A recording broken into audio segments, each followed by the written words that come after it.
अगर आप हमारे गाने को सबसे पहले देखना चाहते हैं तो हमारे YouTube चैनल को सब्सक्राइब करें और बेल आइकन के बटन को दबाना ना भूलें। प्रेम से बोली तो घर वाले बाबा की।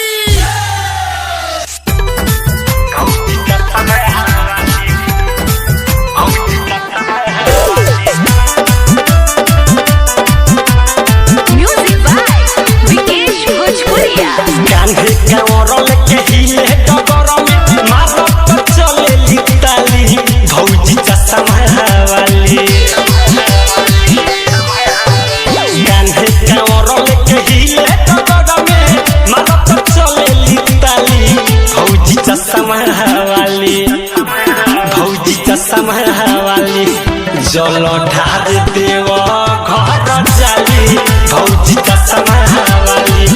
जल ढार देव घर जाली भौजी चश्मा वाली।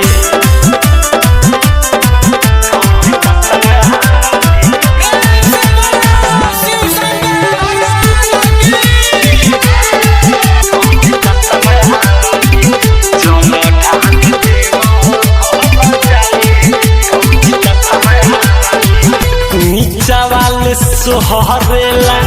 52 गज के सहारी लागता सबसे आगे लीहे जल ढारी नीचा वाले सोहरेला 52 गज के सहारी लागता सबसे आगे लीहे जल ढारी बजता डीजे भौजी झुमता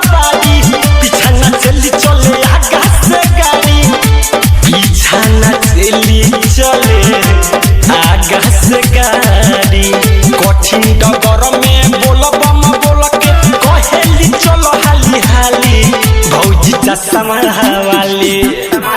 भौजी चश्मा वाली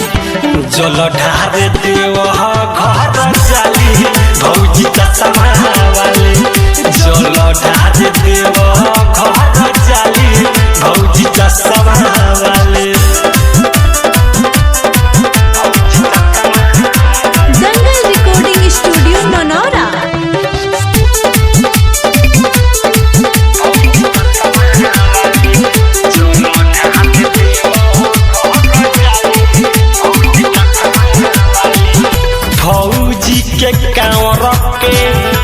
चमके लालो होता संघवे में गौआ के बाद सारा गोता भौजी के कांवर के चमके लालो होता संघे उनका गौआ के बाद सारा गोता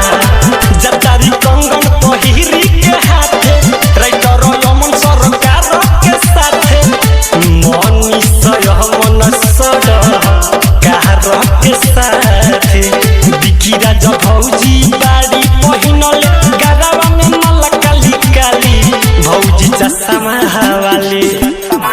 भौजी चश्मा वाली जल ढार देव घर जाली भौजी चश्मा